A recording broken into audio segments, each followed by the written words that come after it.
जय श्री ओम नमः शिवाय ओम नमः नमो अरहंतानं नमो सिद्धाणं नमो आयर्याणं नमो वज्रायणं नमो ईशवसां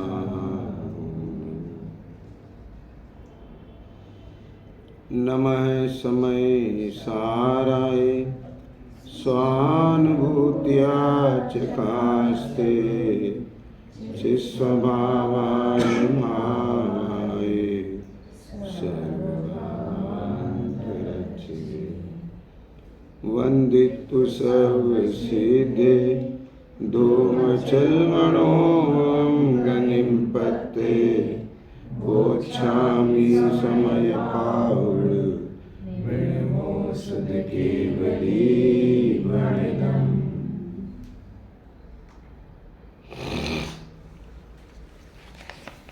वंदितु सर्वसिद्धे। आचार्य श्री ने सर्व सिद्धों को नमन करके ग्रंथ का प्रारंभ किया है, क्योंकि जितने भी संसारी जीव हैं तो जीव, लेकिन कर्म के संयोग से जो मोह राग द्वेष को प्राप्त हैं, देह को प्राप्त हैं, नाना प्रकार की गतियों को प्राप्त हैं, योनियों को प्राप्त हैं, उनमें पंच परावर्तन करते हुए दुख का भोग कर रहे हैं। अब सवाल ये उठता है कि आत्मा स्वभाव से सुखमय है, आत्मा अनंत दर्शन ज्ञान शक्तिमय है, आत्मा अपने आप में एक परिपूर्ण पदार्थ है, तो फिर उसकी ये दुर्दशा क्यों? तो जिन्होंने इस दुर्दशा से निकलकर सिद्ध दशा प्राप्त की है, जब हम उनकी तरफ देखते हैं तो पाते हैं कि मैं भी तो उनके समान जीव हूं और वो भी मेरे समान जीव। जीवत्व भाव की अपेक्षा से दोनों में कोई अंतर नहीं है। मनुष्य पने की अपेक्षा राजा और रंक में कोई अंतर नहीं है। जब एक मनुष्य राजा बन सकता है तो एक रंक मनुष्य है, एक मनुष्य रंक है, तो वह राजा क्यों नहीं बन सकता है? इसलिए सर्व प्रकार के दुखों से रहित अपनी पूर्ण सामर्थ्य शक्ति को अभिव्यक्त जिन्होंने किया है, प्राप्त जिन्होंने किया है, ऐसे जीव, ऐसे शुद्धात्मा इस जगत में यदि कोई है तो वह सिद्ध परमात्मा है। इसलिए जिनके स्वरूप का संसारी भव्य जीव चिंतन करके उनके समान अपने स्वरूप को ध्याकर उन्हीं के समान हो जाते हैं। ऐसे सिद्ध पुरुष, पुरुष नाम आत्मा, कैसे है वह शुद्ध आत्मा कि द्रव कर्म भाव कर्म नो कर्म से रहित चेतन भगवान है। उनको वंदन करके समय सार का प्रारंभ किया कि मैं इस समय सार में जो शुद्ध आत्मा है, आत्मा का जो शुद्ध स्वभाव है, मैं उसकी व्याख्या करूंगा। क्यों करूंगा? क्योंकि इस जीव ने अनादिकाल से आज तक संसार शरीर भोग, काम भोग, बंध भाव की तो खूब चर्चा की है, अपने को वहां से देखा है, जाना है, पहचाना है, अनुभव किया है, परंतु कभी इस एकत्व भक्त आत्मा की बात ना तो सुनी है, परिचय भी नहीं है, अनुभव की तो बात बहुत आगे की है। इसलिए मैं उस एकत्व भक्त आत्मा को निज वैभव से दर्शाऊंगा। 5वीं गाथा में उन्होंने इस बात को दर्शाया कि मैं उस एकत्व भक्त आत्मा को अपने निज वैभव से दर्शाऊंगा। मेरा वह निज वैभव कैसे प्रकट हुआ? कि परमागम की उपासना करके, युक्ति के आलम्बन से, गुरुओं की कृपा से और स्वानुभव से प्रमाणिकता दी है उनने। इसमें कहीं भी एक रत्ती भर भी कोई भी दोष नहीं है। यह स्वरूप बिल्कुल सोटंची स्वर्ण के समान शुद्ध है। शुद्ध आत्मा का शुद्ध स्वरूप क्या बोले? देखो, पदार्थ भी शुद्ध हो, उसका परिचय भी शुद्ध हो, उसकी दृष्टि विश्वास भी शुद्ध हो, तभी तो आचरण शुद्ध होगा। यदि कहीं भी अशुद्धता आ गई तो आचरण शुद्ध होने वाला नहीं है। शिष्य ने प्रश्न किया कि प्रभु हम समझ गए अब सारी बात, बस अब तो आप उस शुद्धात्मा का स्वरूप बता दो बस। कि को असो शुद्ध आत्मेति चेता, तब ये 6वीं गाथा का अवतरण हुआ। न विहोदि अपमत्तो न पमत्तो जाणगो दूजो भावो, एवं वर्णन्ति शुद्धम नादो जो सो दू सोचेव, नहीं अप्रमत प्रमत नहीं जो एक ज्ञायक भाव है, इस रीति शुद्ध कहाए जो ज्ञात वो तो ही है। आचार्य भगवान कहते हैं कि वह तो एक ज्ञायक भाव है।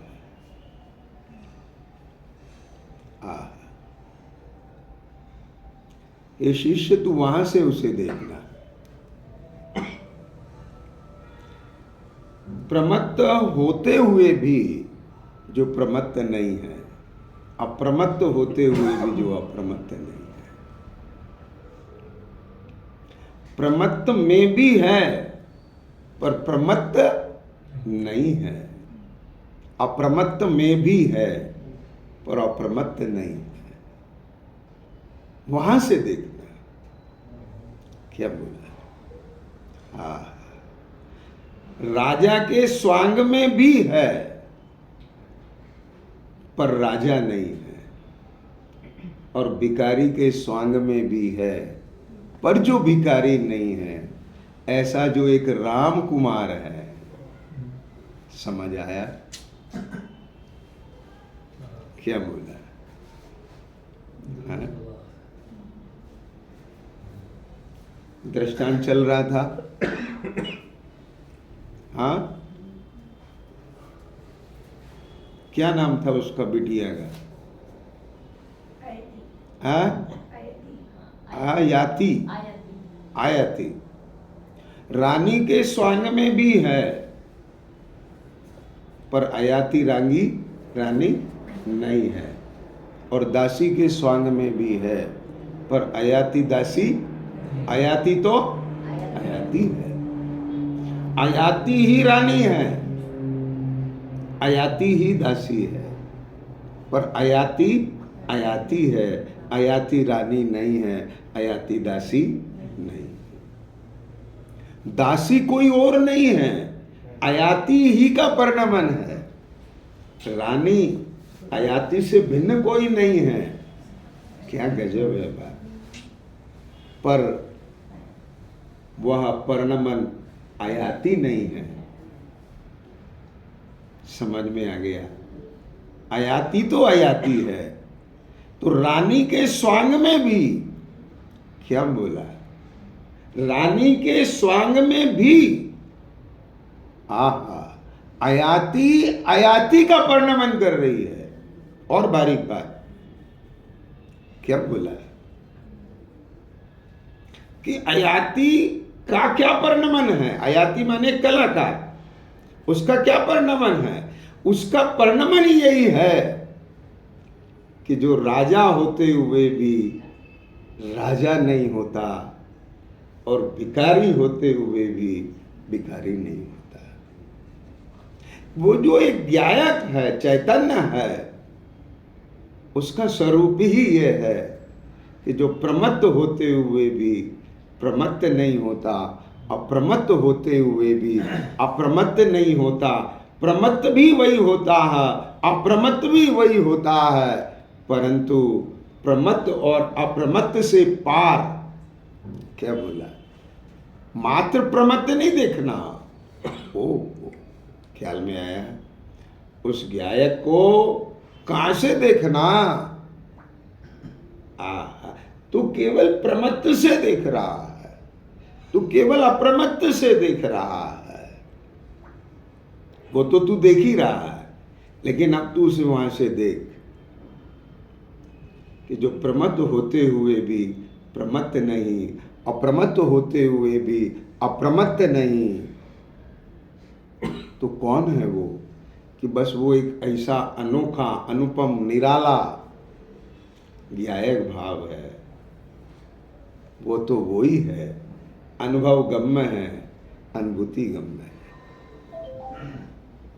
दृष्टांत चल रहा था, स्फटिक की प्रतिमा, मूर्ति लाल होने पर भी जो लाल नहीं है, हरी होने पर भी जो हरी नहीं है, वह मूर्ति ही लाल है, वह मूर्ति ही हरी है, लेकिन बिल्कुल लाल नहीं है, बिल्कुल हरी नहीं।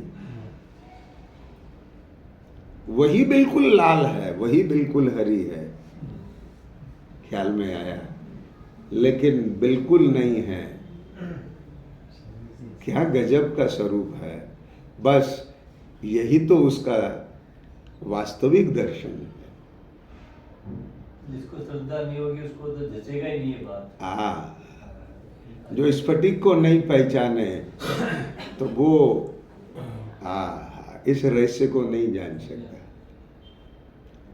टीका कहते हैं, टीकाकार कहते हैं कि जो स्वयं अपने से ही ऐसा उसका स्वरूप, क्या बोला? ऐसा उसका स्वरूप। किसका? गायक भाव का, शुद्ध आत्मा का स्वरूप स्वयं अपने से ही सिद्ध है। स्फटिक का ये स्वरूप किसने बनाया? किसी ने नहीं बनाया, स्वयं से है। बराबर? यदि कोई बनाए तो बिगाड़ भी देगा, और जब किसी ने बनाया नहीं और बिगाड़ सकता नहीं तो मेंटेन कौन करता है? कोई मेंटेन करने वाला भी फिर नहीं है, वो स्वयं से ही मेंटेन्ड है। समझ में आया क्या? नहीं है? और दूध को मीठा कौन करता है? जो स्वयं से मीठा होता है। समझे कि दशा को शुद्ध कौन करता है? कि जो स्वयं से शुद्ध होता है। उसी की दृष्टि, उसी का ज्ञान, उसी का आश्रय, उसी की मगनता दशा को शुद्ध करती है। इसके अलावा इस जगत में शुद्ध होने की कोई दूसरी विधि है नहीं। जो शुद्ध जाने आत्म को वह शुद्ध आत्मा ही प्राप्त हो। लेकिन ध्यान देना, एवं बढ़ंती शुद्धम, कैसा शुद्ध जाने? कि ऐसा शुद्ध जाने। यदि तूने इससे अलग हटके शुद्ध जान लिया, क्या बोला, तो शुद्धता को प्राप्त नहीं होगा। गजब। गणेश क्या कहा? एवं बढ़ंती शुद्धम, जो इस प्रकार से शुद्ध जानता है वह शुद्धता को प्राप्त होता है। कि ये वस्त्र गंदा नहीं है, मैल गंदा है। क्या बोला? मैल मैला है, वस्त्र मैला नहीं है। और वस्त्र पूरा मैला है, वस्त्र से अलग कोई मैल नहीं है, मैल से अलग कोई वस्त्र नहीं है, और वस्त्र मैला होने पर भी मैला नहीं है। क्या कहा? मतलब क्या हुआ इसका? आप सब इस कॉन्सेप्ट को जानते हैं, वस्त्र की ऐसी शुद्धता को जानते हैं, वस्त्र के ऐसे स्वरूप को जानते हैं, वो स्वरूप शुद्ध है। क्या मतलब? वस्त्र का वह स्वरूप शुद्ध है। इस अशुद्धता के होने पर वस्त्र का वह स्वरूप अशुद्ध नहीं हो गया। ये कौन सा स्वरूप? कि मैल के संयोग से वस्त्र मैला होने पर भी मैल को अलग करके निर्मल अपने में अपने स्वरूप को प्रकट कर सके, ऐसा स्वरूप अशुद्ध नहीं हुआ है। क्या कह गए? ऐसा स्वरूप अशुद्ध नहीं हुआ है। क्या कहा? एवं बढ़ंती शुद्धम, इस प्रकार शुद्ध है। जो इस प्रकार, जो आचार्य कह रहे हैं इस प्रकार शुद्ध है, जो अपने ज्ञान में उसकी इस प्रकार से ही शुद्धता लेता है, वह भेद ज्ञान के साबुन से इस कर्मों के और देह के और राग की मैल रूपी संयोग को अलग करके अपने स्वरूप की शुद्धता को प्रकट कर लेता है। एवं बढ़ंत शुद्ध, जो शुद्ध जाने आत्मा को, यदि उसने सिद्ध दशा की तरह से अपने को शुद्ध जान लिया, क्या बोला? क्या नाम है? कीर्ति। यदि उसने अपने को सिद्ध दशा की तरह शुद्ध जान लिया तो क्या शुद्धता को प्राप्त होगा? जल्दी बोलो। हाँ, शुद्धता को जानने के बाद उस पर काम करना पड़ेगा। मैं तो भी शुद्ध हूं, समझे? कैसा शुद्ध हूं? कि मेरा स्वरूप इस अशुद्धता से अशुद्ध नहीं हुआ। ये क्या शुद्ध नहीं हुआ? This is the point.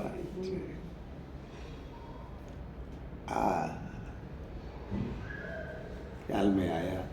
माने मैं जिस द्रव्य के संयोग से अशुद्धता को प्राप्त हूं, मैं उस द्रव्य रूप नहीं हो गया। क्या बात है? स्फटिक जिस डाक के निमित्त से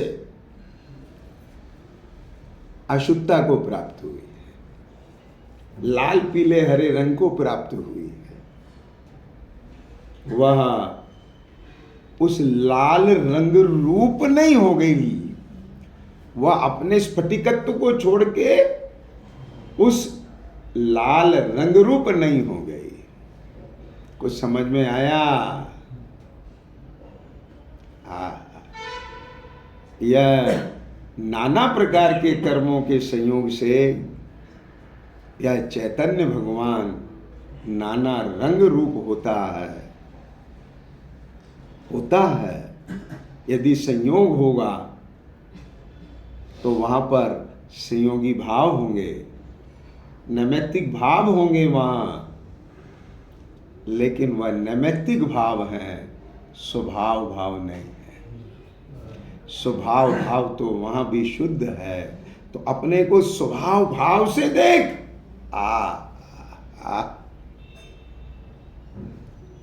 तो स्वभाव भाव से देखने पर क्या बोला, कर्म और नो कर्म रूप देखना छूट जाता है, चैतन्य रूप से देखना होता है।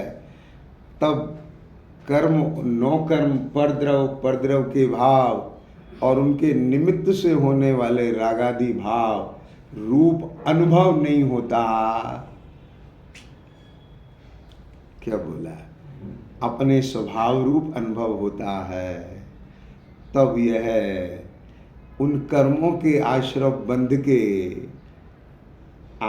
बंध के निमित्त रूप परिणाम को परिणमित नहीं होने से संवर निर्जरा को प्राप्त हो जाता है और शुद्धता को प्रकट कर लेता है। माने वह सब संयोग कर्म के छूट जाते हैं और यह चेतना शुद्धता को प्राप्त हो जाती है। माने वहाँ जो कर्म का संयोग था उस संयोग से रहित अकेला एक चैतन्य रह जाता है। ध्यान देना, चैतन्य में अभी भी उसकी वो ज्ञायक भावता, उसकी वो चैतन्यता समाप्त नहीं हुई। यदि अभी भी किसी कर्म का निमित्त मिले तो अभी भी उस रूप परिणमित हो जाए, परंतु अब मिलेगा नहीं। ये क्यों? क्योंकि कोई भी डाक अब बाकी नहीं रह गया। वो स्फटिक के दृष्टांत में तो गणेश वह बाहर से ऐसे मिला हुआ है, लेकिन यहाँ उस कर्म का डाक काली माँ की तरह से, जैसे स्वर्ण में काली माँ एकम मेक होती है, बात समझे, भीतर से भी सर्वांग में यदि एक बार काली माँ निकल जाए तो आप कितने कीचड़ में उसे डाल दो तो एक चित्रा होगा तो नहीं होगी ना। बात समझे? हाँ, तो वह अशुद्धता भी नहीं कहलाएगी। समझ में आया? यदि स्वर्ण में कालीमा की तरह से तांबा उसके साथ एकम एक है तो 100 ग्राम उस पिंड में 50 ग्राम तांबा है तो सोना 50 ग्राम है। लेकिन शुद्ध स्वर्ण का बिस्किट है बराबर, तो वह बिस्किट 100 ग्राम पूरा सोना है। उसके भीतर नहीं है खोट, बाहर है। उसे तो पानी में धो दो अलग हो जाता है, लेकिन भीतर का खोट पानी में धो के अलग नहीं होता है, उसे तो तपाना पड़ता है। समझ आ गया? अब नए कर्म का एक चित्रा का संबंध होने के लिए भीतर से किसी कर्म का उदय होना चाहिए। वह है ही नहीं, रहा ही नहीं। समझ आया कि नहीं? इधर घातिया कर्म क्षय होने के बाद जितनी स्थिति अघातिया कर्मों की है वह अपने आप पूरी हो जाएगी। अब नए कर्मों का आश्रय बंध के लिए तो फिर घातिया कर्म का उदय चाहिए, मोह का। अब वो है ही नहीं, उसके निमित्त बिना अब नया कर्म कैसे बंधेगा? क्या समझ में आ गया? इसलिए यह आत्मा कभी भी संसार दशा को प्राप्त नहीं होगा। ध्यान देना, यह जो शुद्धता प्राप्त हुई है, ए गणेश, यह शुद्धता एक अलग प्रकार की शुद्धता है। और इस ज्ञायक शुद्धात्मा की जो शुद्धता है, ज्ञायक भाव की, वो एक अलग प्रकार की शुद्धता है। ध्यान से सुनना, इस ज्ञायक को पहचान कर, इस अशुद्धता को मेट कर वो शुद्धता प्राप्त की जाती है। क्या बोला? वो शुद्धता प्रकट हो जाती है, वो भी एक स्वांग है। और यह ज्ञायक तो स्वांगी है। क्या बोला? संसार दशा भी स्वांग है और वह सिद्ध दशा भी स्वांग है। लेकिन ये कैसा स्वांगी है, मैं कैसा स्वांगी हूं, जो इन स्वांगों में भी मैं ही हूं। कुछ ख्याल में आया?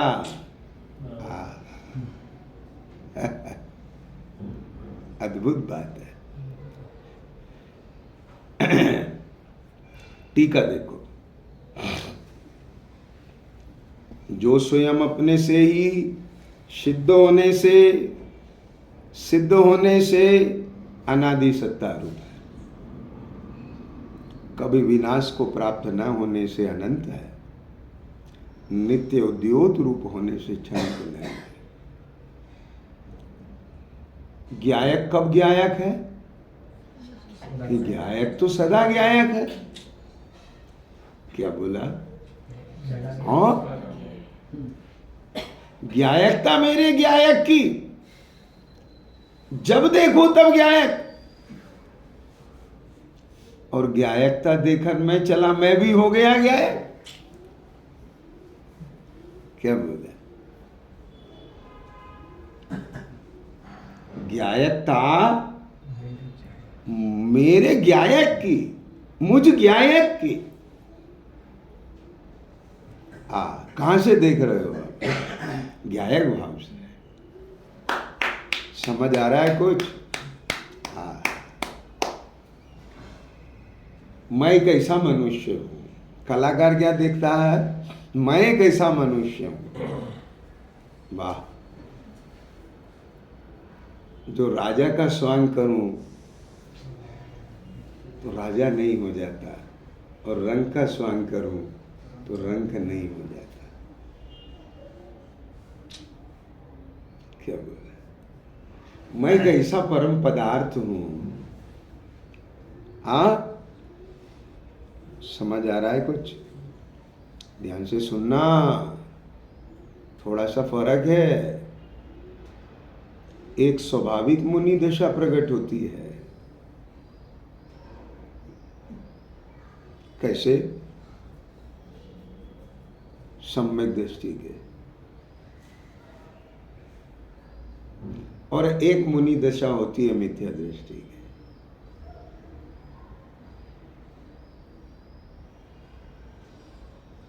मिथ्या दृष्टि उस मुनि दशा को अपने रूप अनुभव करता हुआ मैं मुनि हो गया। गणेश, और सम्यक दृष्टि मुनि दशा आ गई।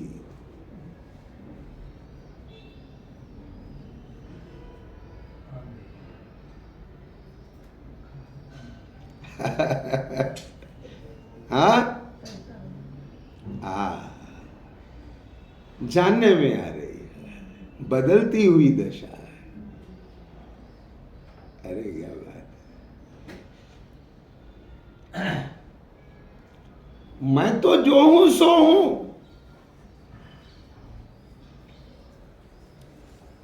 क्या कहा? जो हूं, क्या हूं?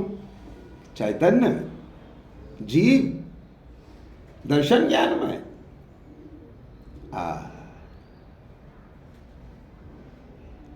अशुद्धता पर द्रव के संयोग से आती है।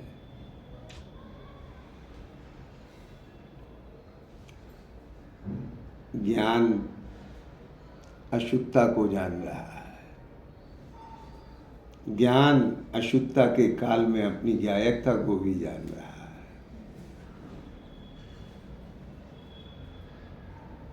बात को समझिए। लेकिन उसका मैंपना ज्ञायकता में है, अशुद्धता में नहीं। उस अशुद्धता को अशुद्धता के रूप में जानता है, ऐसे मैंपने के रूप में नहीं जानता कि ये ही मैं।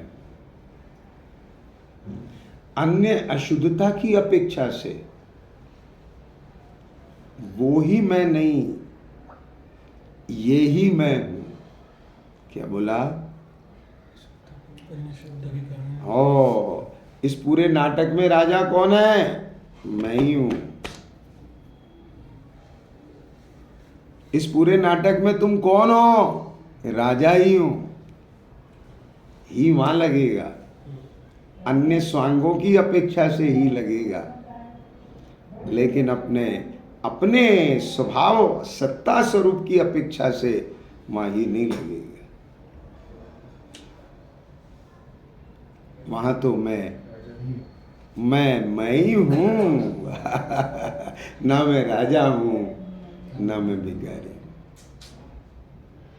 ना मैं प्रमत्त हूं, ना मैं अप्रमत्त। कुछ आया?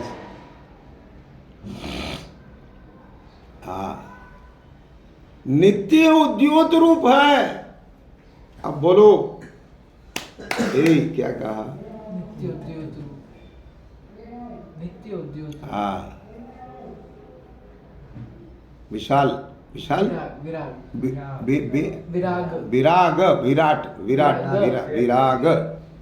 विराग शालीन समझ में आ रहा है बेटा? हाँ, क्या नाम? अनितेश। हाँ, अनितेश। अब एक बात बताओ, क्या तुम विराग से विराट हो सकते हो?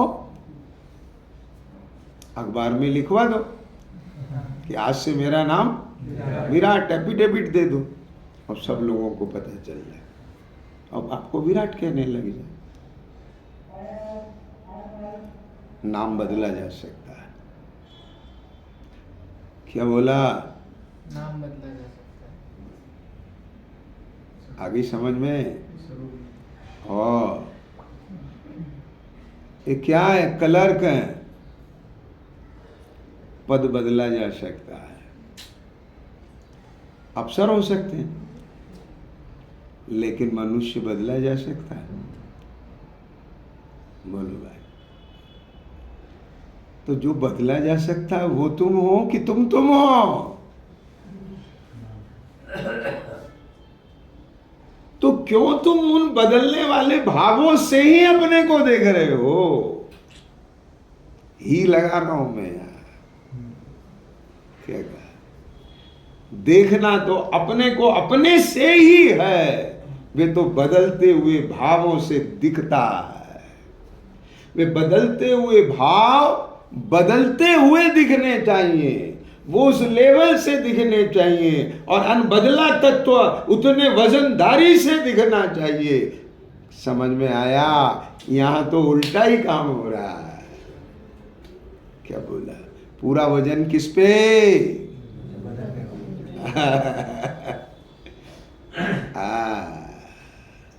बोलो शालीन। बस एकांत क्या दिखता है? मैं शालीन हूं, मैं अमुक का बेटा हूं। बोलो, ये तो शालीन के रूप है। बताओ, एकांत वहां से देख रहे हो? वह है क्या कहा? बिटिया जल्दी बोलो। नाम है आयाति। वह आयाति रानी के स्वांग में भी आयाति है कि नहीं? मालन के स्वांग में, दासी के स्वांग में भी आयाति है कि नहीं? बोलो। तो सदा काल आयाति है कि नहीं? बोलो। और उसका स्वरूप नाटक करना कलाकार वाला जिंदा है कि नहीं? बोलो, ध्यान से सुनो। एक रानी कलाकार नहीं हो सकती, एक कलाकार रानी हो सकती। क्या कह गए? क्या बोला? एक रानी विकारन नहीं बन सकती, पर एक कलाकार रानी भी बन सकती है। और हाँ, अब पता चले नाटक में जो विकारन बन रही थी ना, उसको फीवर आ गया। तो अब क्या करे? आयाति से कहा, भाई ऐसा है, देख, हाँ थोड़ी देर के लिए तू बन जा। ये बोले ओ ओके। बन सकती कि नहीं बन सकती? क्यों? कि रानी होते हुए भी वो कलाकार है। उसका कलाकारत्व भाव समाप्त नहीं हुआ। आई समझ में कि नहीं आ गई? वह जिस कपड़े को पहले उस रूप अनुभव करने लगे, बात समझ गए? वहां से जहां उसने देखा अपने आप को, जाना माना, वही आचरण होने लग जाता। समझ आया? क्या कह रहे हैं भाई? आज तक तेरा वैभाविक आचरण हो रहा है, स्वाभाविक नहीं। तो स्वाभाविक आचरण कब होगा? जब तू अपने को स्वभाव से जानेगा, अपने स्वरूप को जानेगा। क्या बोला? अपने स्वरूप को जानेगा, और फिर उस स्वरूप से अपने को जानेगा। दो अलग अलग बात कही। क्या कहा? जब अपने स्वरूप को देखेगा और अपने को उस स्वरूप से देखेगा, अनुभव करेगा, तो वही आचरण हो जाएगा कि नहीं? क्या कह गया? हाँ, यदि तुझे स्वाभाविक आचरण चाहिए तो किंचित मात्र भी परद्रव के भाव को मिला के मत देखना, मत जानना। यदि तू उन भावों को मिला के जाने देखेगा तो वही आचरण होगा। इसलिए श्री गुरु उस एकद्भक्त आत्मा को दर्शाते हैं। जानेगा नहीं, उस स्वरूप को ही नहीं जानेगा, पहचानेगा कैसे? देखेगा कैसे? पहले यहां से जान और फिर यहां पहचान। क्या बोला? इधर प्रमत अप्रमत्त में दिखा रहे हैं, तू शुभ शुभ में देख ले। क्या कहा? विराट ऑफिस में बैठकर सॉफ्टवेयर बनाते हुए, बोलो शालीन, तुम हो के नहीं? बताओ, तुम वही हो ना अभी सुनते हुए जो वहां सॉफ्टवेयर बना रहा था? क्यों भाई? हाँ? और वहां वही तुम हो ना जो यहां शास्त्र सुन रहा था? अब कौन हो कि सुनने वाला? वहां कौन हो? बनाने वाला। तुम बनाने वाला कि सुनने वाला? कि तुम हो? यहां से देखो क्या बोला है, तभी बात निकल के आएगी। अरे रे रे रे रे, ना मैं श्रोता हूं और ना मैं इंजीनियर हूं, मैं तो एक ऐसा परम पदार्थ हूं जो उन भावों के निमित्त से अपने को उस रूप अनुभव करने लगता हूं, उन भावों के निमित्त से उस रूप अनुभव करने लगता हूं। अरे मैं तो अनुभूति स्वरूप आत्मा। क्या कहा, बस यहां पहुंचना है। ऐसा तुम्हारा परिणमन जिस दिन हो जाएगा, उसमें विश्वास आ जाएगा, तो इन परिणमते हुए परिणामों में अपने को अपरिणामी ध्रुव गायक देखने लगे। अपरिणामी ध्रुव गायक का मतलब क्या है कि जो इन भावरूप परिणमते हुए अपने स्वभाव को छोड़कर इन परिणाम स्वरूप नहीं हो जाता, ऐसा अपरिणामी। क्या बोला, समझ आया? क्या बोला? ये जो परिणाम रहे ना, ये परिणाम उसका स्वरूप नहीं हो जाता, ऐसा परिणामी।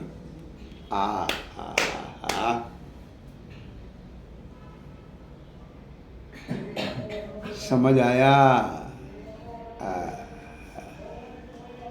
ऐसा अपरिणामी ध्रुव गया है। अब बोलो, ये सर्व अवस्था, सर्व स्वांग, सर्व भाव, शुभाशुभ भाव एक चित्रपट की भांति बदलते हुए नजर आते हैं, और मैं गया था दृष्टा रह गया। समझ आ गया? जैसे आप किसी दृश्य को देख जान रहे हो, अलग है, दृष्टा अलग है, दृश्य अलग है। बोलो, ऐसे यही परिणमते हुए परिणाम मेरी इस गायकता में भिन्न नजर आते हैं।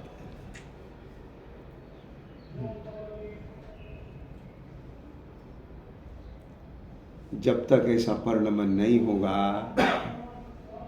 क्या बेटा, हाँ, तब तक मुक्ति का मार्ग प्रारंभ नहीं हुआ।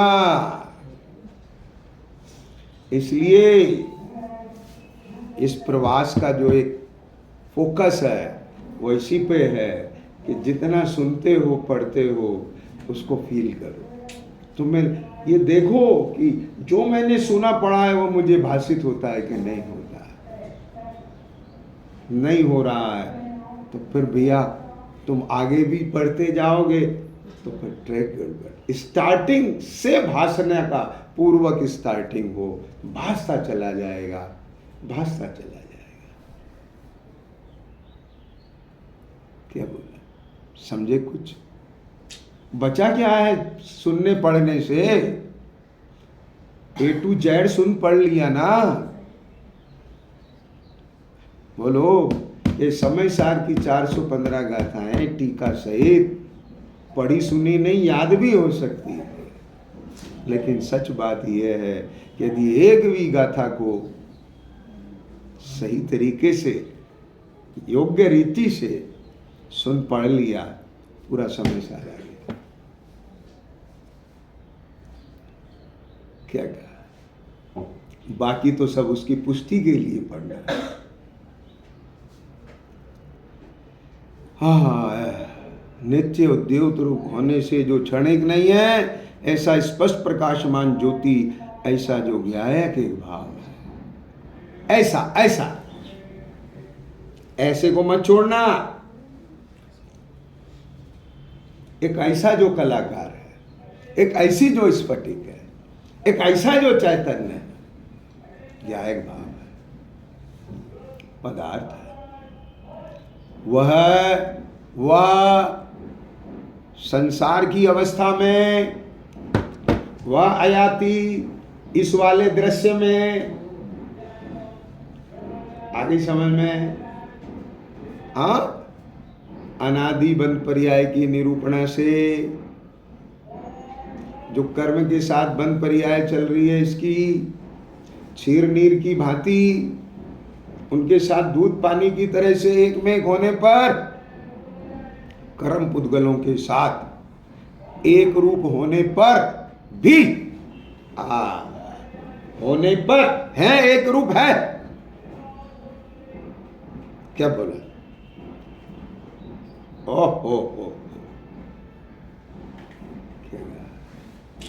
ओ जिस प्रकार स्वांग का सिंह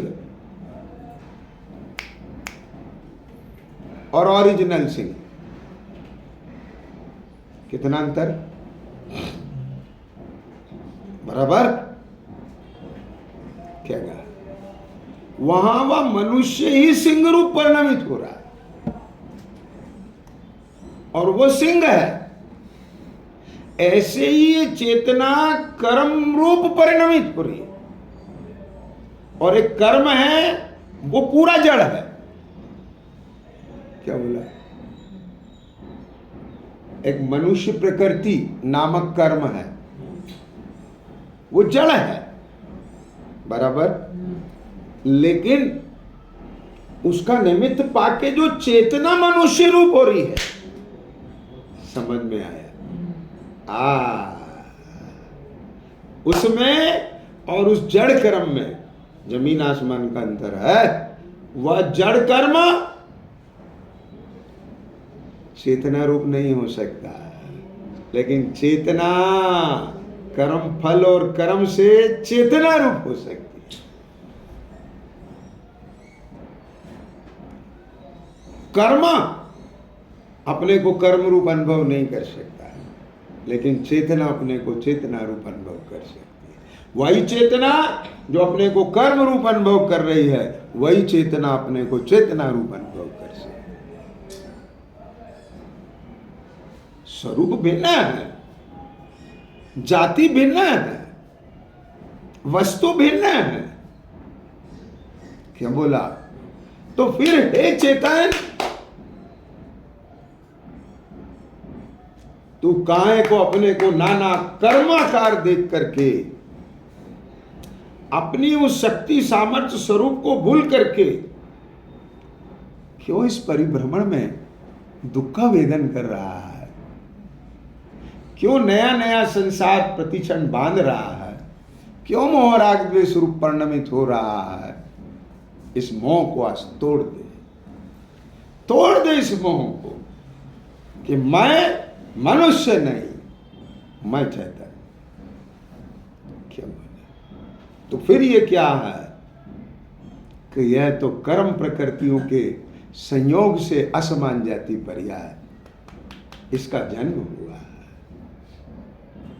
फिर तुम्हें ये भाव क्यों आते हैं मनुष्य पने के कि यहां मैं अपने को मनुष्य कर्म से देखता हूं? तो आते हैं, लेकिन मनुष्य रूप देखने जानने अनुभवने के साथ मेरे पास मेरी ज्ञायकता है, और सुनो मेरे ज्ञान में वह सामर्थ्य है कि वो उस कर्म प्रदेश से भिन्न पड़ के अपने को अपने ज्ञायक भाव से देख के ज्ञायक रूप अनुभव कर सकता है। This is the point. तो फिर मैं अपने को क्यों इस मनुष्य पर्याय से देख जानकर उन रागादि भाव रूप परिणमित होकर क्यों अपने स्वभाव का संवेदन न करके उस राग का वेदन करके वर्तमान में दुख का भोग करो और आगामी के लिए नए कर्म का बंध करो? जब मेरे पास ऐसी शक्ति सामर्थ्य है तो क्यों नहीं मैं उसका प्रयोग करके अपने को मुक्त करूं? ये जिसके ज्ञान में आ जाता है, जिसकी श्रद्धा में आ जाता है, उसके एक सिंहनाथ हो जाता है और वहीं से मुक्ति का मार्ग प्रारंभ हो जाता है। समझ में आ गया? उसका जितना जितना इस जाति का पुरुषार्थ होता है उसे तो अपना कार्य मानता है, और जितना जितना ये कार्य यह पुरुषार्थ नहीं होता अपने को, ए भैया सुनने वाला, पढ़ने वाला, दर्शन करने वाला, बात समझ में आ गया कि नहीं आया? क्योंकि राग की दशाएं बदल जाएंगी। अब समझ गए? कषायों का स्वरूप बदल गया, अब कषाय भी अलग जाति से परिणमित होने लगे। क्या बोला? इधर ये सम्यक श्रद्धान होते ही कर्मों में भी परिवर्तन आ गया।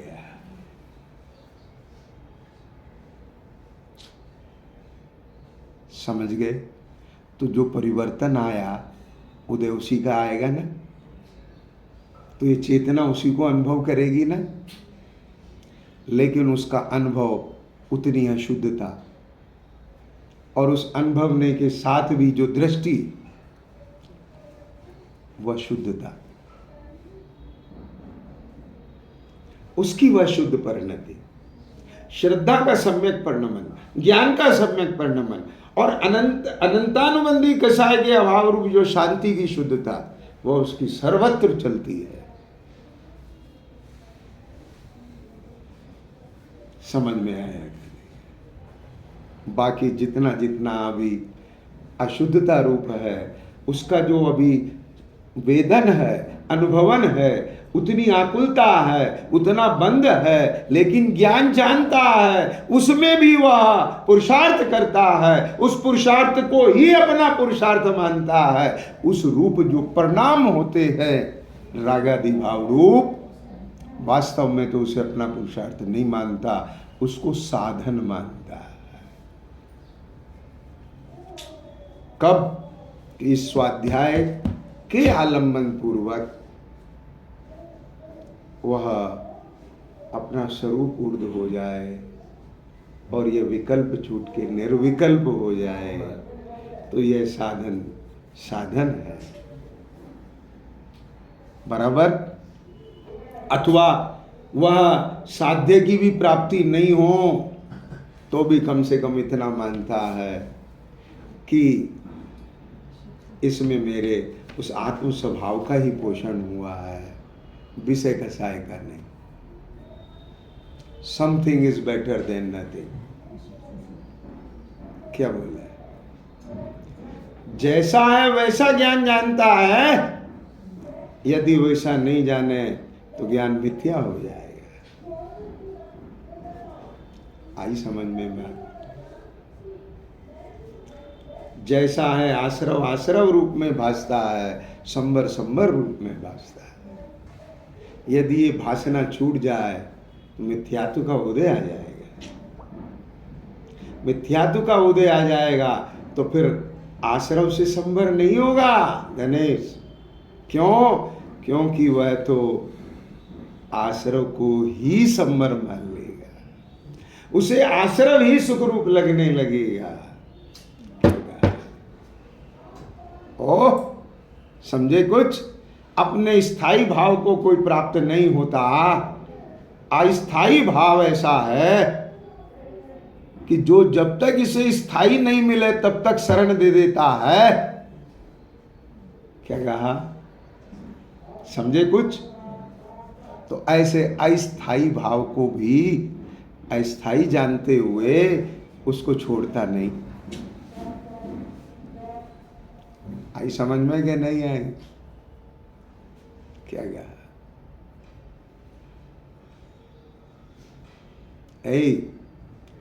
जब तक पवन नहीं आते, सास ने तो घर से निकाल दिया। जब तक पवन नहीं आते, चलो पिता के घर ही रहे, कम से कम वहां से तो धक्का नहीं मिलेगा, सुरक्षा तो है। अब पिता ने ही नहीं रखा तो क्या करें? समझ आया कि नहीं आया? लेकिन वो जानती है ना कि जब तक पवन नहीं आते, क्या बोला? जब तक मेरा ये स्व सन्मुखता का और स्व स्थिरता का पुरुषार्थ पर्यायगत योग्यता से प्रकट नहीं होता, तब तक देव पूजा गुरु पास्ती स्वाध्याय सही।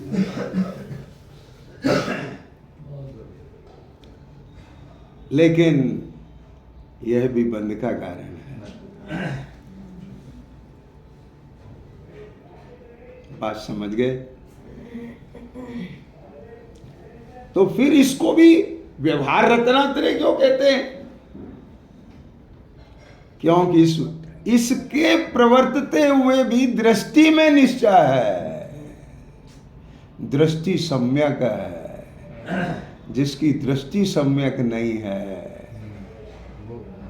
उसका वह रत्नात्रय भी उपचार से है, व्यवहार भी उपचार से। समझ आ गया कि यह निश्चय को प्राप्त होएगा, हो सकता है, हो जाएगा, इस उम्मीद से। ख्याल में आ गया?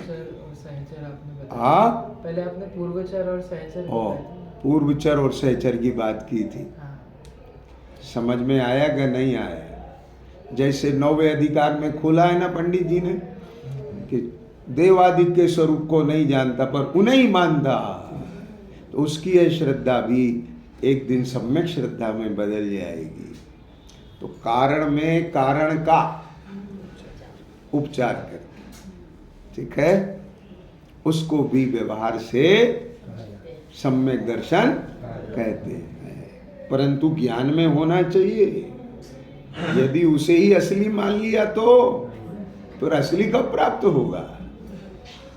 साधन को ही साध्य मान लिया तो साध्य कब प्राप्त होगा?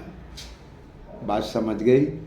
इसलिए भाई परमागम की उपासना भी सम्यक रीति से करना और सम्यक रीति से करके अपनी धारणा को भी यथार्थ बनाना।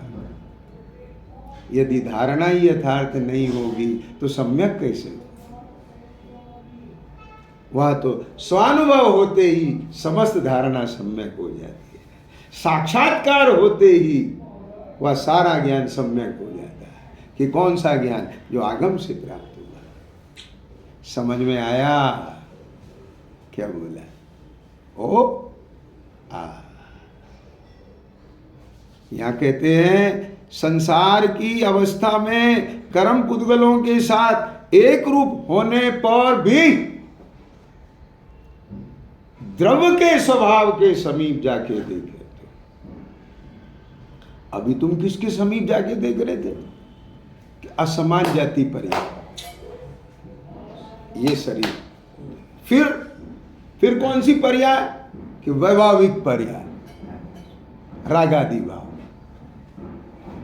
तो भैया क्या बोला? नैमित्तिक भाव, उसके समीप जाके देख रहे थे। आपको क्या लग रहा था?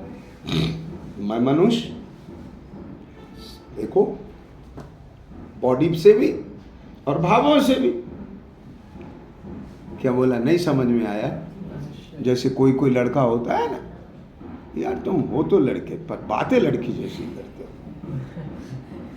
क्या समझ गए क्या? नहीं मतलब बॉडी से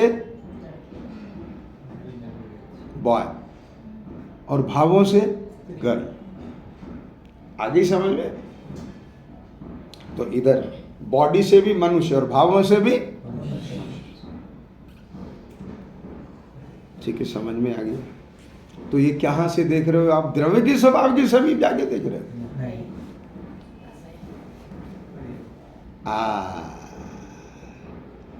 द्रव्य के स्वभाव के समीप जाके देखे तो अब सुनना भैया, हो दुरंत कषाय चक्र के उदय की विचित्रता के, ये दुरंत कषाय चक्र क्या है?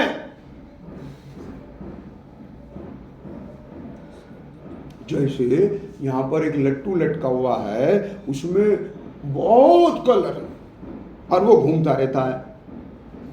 अब उसके घूमते रहने से यहां पर रिफ्लेक्शन किसका आएगा? कलर्स का। अब इतने कलर बदल रहे हैं कि ओरिजिनल कलर पकड़ में नहीं आ रहा। बात समझ गए क्या? नहीं तो उसे कितना पकड़ना मुश्किल हो जाएगा। बात समझ गए क्या? नहीं समझ? आओ, जैसे आप किसी आदमी की रियलिटी को पकड़ने की कोशिश करें और फट वो बदल जाता है, हम जब चक्कर में आ जाते हैं। अपन पहचान पा रहे थे, उसने पोस्चर बदल लिया और फिर डिस्टर्ब हो गए। वो समझ में आया कि नहीं आया? हिल गया। तो ये कषायों का क्षण क्षण में इतना बदलाव हो रहा है, ये उस स्वभाव को पकड़ना मुश्किल हो जाए। दुरंत जिसे जीता जाना मुश्किल है, ऐसे दुरंत कषाय चक्र के उदय निरंतर। क्या बोला? समझ आ रहा है? विचित्रता के वश से प्रवर्तमान, ध्यान से समझना, कौन है प्रवर्तमान? ये किसके वश? कषाय चक्र के उदय के वश प्रवर्तमान, जो पुण्य पाप को उत्पन्न करने वाले समस्त अनेक रूप शुभाशुभ भाव उनके स्वभाव रूप परिणमित नहीं होता। अब मैं इसमें से एक लाइन हटा रहा हूं, तब आपको समझ आएगा। विचित्रता के वश से प्रवर्तमान जो उनके स्वभाव रूप परिणमित नहीं होता, हमें उस जो को पकड़ना है। क्या बोला बेटा, सुने ना? मैं कौन हूं? वो जो हूं। जो क्या कहा? जो पुण्य पाप को उत्पन्न करने वाले, ये जो पुण्य पाप को उत्पन्न करने वाले, इन पुण्य पाप के जो भाव हैं, बात समझ रहे हो? उनको उत्पन्न करने वाले समस्त अनेक रूप शुभाशुभ भाव, ये ऐसे कर्म हैं, शुभ भी और अशुभ। उनका नैमित्तिक भाव कौन है? पुण्य पाप भाव। उनके स्वभाव रूप परिणमित नहीं होता, या इस द्रव्य के वे स्वभाव नहीं बन जाते। क्या बोला? बात समझ गए क्या? नहीं। यदि ये अनुरूप हो जाए तो वे भाव इसके स्वभाव बन जाए, और स्वभाव बनते नहीं, इसलिए ये अनुरूप हुआ नहीं। बात समझ गए क्या? नहीं समझ गए? ये आयाती यदि रानी बन जाए तो फिर ये मालन नहीं बन सकती। मैंने पहले बोला था ना, एक कलाकार तो रानी, मालन, दासी कुछ भी बन सकती है, पर एक रानी से जाके कह दूं, बोले अच्छा इसको कारागार में डाल दो। कुछ समझ में आ गया बेटा? एक शेर से जाके कहो, ब्रह्मगुलाल शेर बनाए, उसे कहो कि तुम मुनि का स्वांग धारण कर ले। अब शेर से कहो, खा जाएगा। कुछ समझ में आ गया कि नहीं? ओ ये चैतन्य उन अनेक शुभाशुभ कर्म के निमित्त से पुण्य पाप के नैमित्तिक भाव रूप हो रहा है, लेकिन ना तो वे पुण्य पाप के भाव इसके स्वभाव बनते, और ना ये अपनी चैतन्यता को छोड़कर शुभाशुभ कर्म रूप हो जाता है। बात समझ में आ गई? तो ये अपने स्वभाव में रहता हुआ स्वयं अपना स्वभाव का परिणमन कर रहा है। एवं भणंति शुद्धम, उस शुद्धता को तू पहचान ले, और उस शुद्धता को पहचान के समझ में आया, बस उस अपनी शक्ति का क्या बोला उपयोग करके, ये बोलो संसार दशा का अभाव करके सिद्ध दशा प्रकट कर। शक्ति का उपयोग कषाय मिटाने में करना है या अपने लिए लगाना है? एक ही बात है, एक ही बात है। तो लेकिन जब अपने में लगाएगा तो स्वयं भी कषाय वाली से, वही तो कह रहे हैं, एक ही बात है। लेकिन हम कोशिश बाहर की तरफ पहले करते हैं ना। ओ बात समझना, कषाय मिटने का पुरुषार्थ तुम क्यों कर रहे हो? जवाब मालूम, अभी भी तुम कषाय चक्र के वश हो। सुनो, बता रहा हूं, दुख मिटने का भाव भी कषाय है।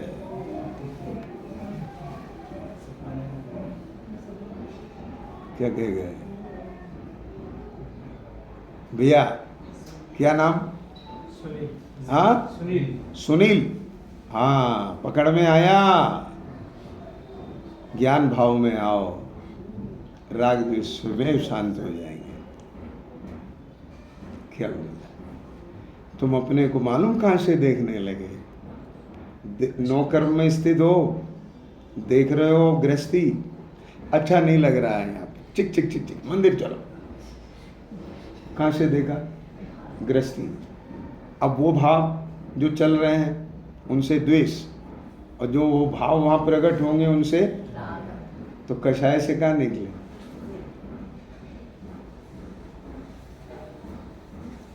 क्या हुआ? ज्ञानी भी मंदिर जाता है, लेकिन भीतर आने के लिए। बात समझ गए? हाँ हाँ। मुक्ति के लिए उसे मुक्ति नहीं मानता। घर से छूट के मंदिर चले गए, मुक्त नहीं हो गए। इधर में आएंगे तब मुक्त होंगे। ये स्वभाव तो सदा मुक्त है। क्या बोला? क्योंकि ये उनके स्वभाव रूप पर्ण में नहीं होता। वह तो कभी भी अशुद्ध हुआ ही नहीं है। जो अशुद्ध नहीं हुआ है तो वो बंधा भी नहीं है। वह तो सदा मुक्त है, लेकिन जो उसका लक्ष्य करके वो उसका अनुभव करता है, उसको मुक्ति की अनुभूति होती है। क्या बोला? समझ आया? उसको उस काल में क्या होती है? मुक्ति की अनुभूति होती है। उसी अनुभूति को मुक्ति की अनुभूति मानना। यदि तने किसी भी अशुभ से छूट के शुभ को मुक्ति की अनुभूति मान ली, समझ गए? मान ली, यदि मिथ्यात होगा तो मानेगा, और वह मिथ्या दृष्टि सम्यक के सन्मुख होगा तो उसे अभी वो मुक्ति की अनुभूति तो नहीं आएगी, लेकिन मानेगा नहीं। क्यों? कि भगवान कहते हैं